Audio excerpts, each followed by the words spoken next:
Buenos días, buenas tardes o buenas noches, dependiendo del momento en el que nos estén escuchando. En este momento vamos a hacer una ponencia que lleva por título Modos de comprender y pensar de estudiantes de secundaria en la discusión de tareas matemáticas. ¿Quién les habla? Wilmer Ríos Cuesta. Actualmente estoy haciendo mi doctorado en educación en la Universidad del Valle, Colombia, en el énfasis de educación y matemática. ¿Cuál es la secuencia de la presentación? Vamos a comenzar hablando sobre la investigación doctoral que se está realizando. Luego daremos la perspectiva de lo que son los modos de comprender y pensar. Y pasaremos luego a mostrar a modo de ejemplo un análisis de un episodio de discusión de tareas en clase sobre el planteamiento de ecuaciones, donde un profesor junto con sus estudiantes discuten el planteamiento de un problema y luego haremos las conclusiones de ese episodio en particular, que es el que vamos a presentar para ejemplificar un poco lo que son los modos de comprender y pensar. Entonces, la investigación que se realiza es una investigación doctoral que surge de la identificación de que en la línea de argumentación en educación matemática se han desarrollado estudios para ayudar a mejorar los argumentos de los estudiantes, pero estos estudios ponen en medio la interacción y por medio de ella se analiza la actuación en el aula. Algunos referentes de estos estudios son los de Cervantes Barraza y Cabañas Sánchez, Molina y Pilafán, entre otros. Sin embargo, nosotros nos situamos en la definición que propone César Cole de interactividad como un mecanismo de mediación de la actividad cognitiva de los estudiantes. La definición que nos ofrecen habla de que la interactividad se concibe como la articulación de las actuaciones del profesor y los alumnos en torno a una tarea. Significa que la interactividad es una forma mediante la cual el profesor puede mediar o regular toda esa actividad cognitiva que desarrollan los estudiantes en clase y de acuerdo a lo que él va observando puede asimismo hacer devoluciones sin darle respuestas certeras a los estudiantes, de modo que sea él el que construya su propio conocimiento. ¿Cuáles son los propósitos del estudio? En particular, queremos identificar los modos de comprender que expresan los estudiantes en un curso de secundaria y hacer inferencias sobre sus modos de pensar al discutir tareas sobre ecuaciones lineales. ¿Qué son los modos de comprender y pensar? Bueno, para mediar en los procesos cognitivos de los estudiantes, es importante que el profesor pueda hacer inferencias sobre el pensamiento de sus estudiantes y con base en ellas proceder a realizar su actividad mediadora. ¿Cómo lo puede hacer? Bueno, identificando los actos mentales de los estudiantes. ¿Cuáles actos mentales? Por ejemplo, interpretar, conjeturar, inferir, probar, explicar, estructurar, generalizar, aplicar, predecir, clasificar. Son algunos ejemplos de actos mentales que realizan los estudiantes y que componen su razonamiento. Todas las acciones y declaraciones del estudiante pueden significar un producto cognitivo que se asocia a un acto mental, el cual se define como un modo de comprender. Es decir, que esos actos mentales pueden darnos luces de lo que son los modos de comprender que están desarrollando los estudiantes cuando están resolviendo una tarea. Una vez que se empiezan a observar de manera repetida esos modos de comprender asociados a actos mentales de los estudiantes, se pueden revelar algunas características cognitivas de dicho acto. Estas características se denominan modos de pensar y están asociados a dicho acto y solo pueden inferirse por medio de la observación de los modos de comprender. Es decir, que la única forma como nosotros podríamos acceder o inferir de pronto un modo de pensar del estudiante es mediante la observación de esos actos de pensamiento que constituyen a su vez los modos de comprender que desarrollan los estudiantes cuando están resolviendo una tarea. En otras palabras, un modo de comprender es un producto cognitivo de un acto mental y un modo de pensamiento es una característica cognitiva del acto mental. Esto de acuerdo a la propuesta de Harel 2008 en la página 270 se puede consultar. Harris señala que las declaraciones del profesor y los estudiantes en clase, traducidas por cada estudiante en un modo de comprender, van a depender única y exclusivamente de él y de las experiencias previas que el estudiante ya posee. Pero aquí el profesor debe buscar que estos diferentes modos de comprender sean compatibles entre sí. Es decir, cuando se hace una declaración en clase, de acuerdo a los conocimientos previos que traen los estudiantes, van a desarrollar unos modos de comprender. Ellos van a traducir ese enunciado y lo van a entender de una manera.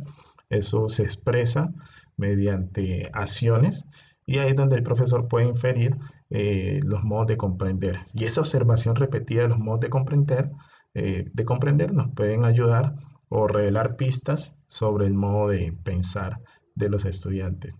Para eso es fundamental que en la clase se promueva la discusión y el debate, ya que mediante la verbalización es la única forma como se podría acceder a ellos. ¿Cuáles son los aspectos metodológicos del trabajo?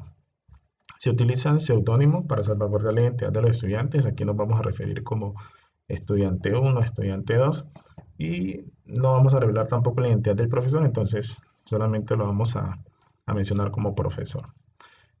Vamos a hacer un análisis cualitativo mediante un estudio de casos de acuerdo a STATE 2010 y los participantes son un profesor de una institución educativa pública y un grupo de estudiantes de noveno grado en el departamento del Chocó, Colombia.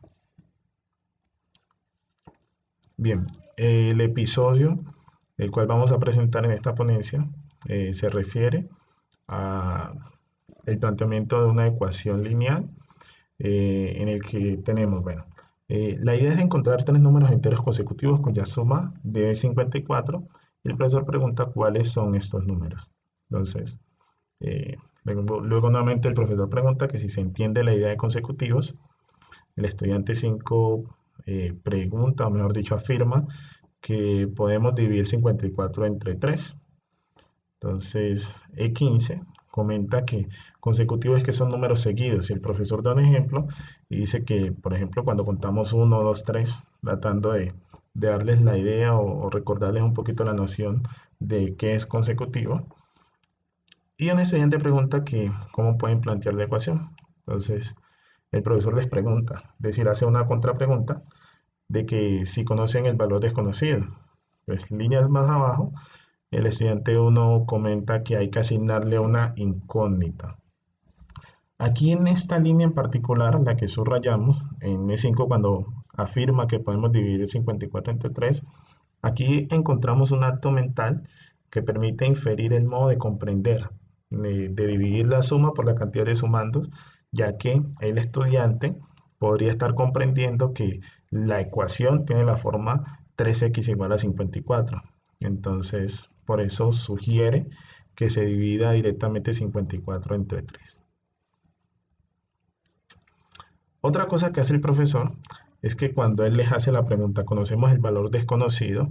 Él está mediando por medio de la interactividad, es decir, de acuerdo a lo que los estudiantes van respondiendo o van comentando, él hace una contrapregunta, pero sin decirles directamente que eso está correcto o eso está malo. Entonces, al preguntarles que si conocen el valor desconocido, hace que los estudiantes recurran a sus conocimientos previos y recuerden que esos valores desconocidos lo que hacen es asignarle una incógnita para representarlos. Entonces, el estudiante 1 se acuerda y dice que hay que asignarle una incógnita. Entonces, ahí es donde nosotros hablamos de que hay una mediación de acuerdo a los términos de col y colaboradores. Entonces el profesor responde, ok, ¿y cómo se forman los números enteros? Por ejemplo, si partimos del 0, ¿cómo calculamos el número siguiente? E19 dice, es 1.